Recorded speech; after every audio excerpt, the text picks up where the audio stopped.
Welcome to Guide Guru. We hope this video helps. You start by confirming Copilot is available in your Microsoft 365 account, then open the specific Excel file you'll work on and save a backup copy.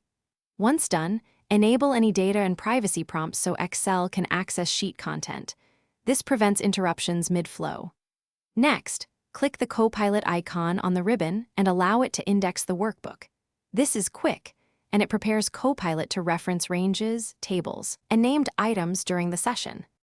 You now give Copilot a clear, specific prompt.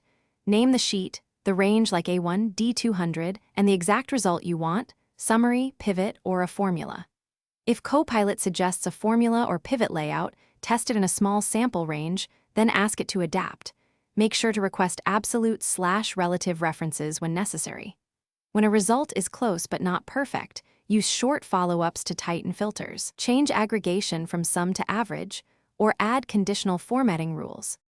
You finish by validating Copilot's outputs against raw data and a few edge cases to ensure reliability, then lock critical formulas and document any changes in a notes sheet.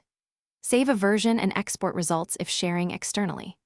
If Copilot returns errors or unexpected results, reindex the workbook and rerun the query with clearer language. Specify sample rows, desired aggregation, or exclude problematic columns. This reindex and clarify step fixes most issues and keeps your... Thanks for watching. Consider subscribing if we helped you today.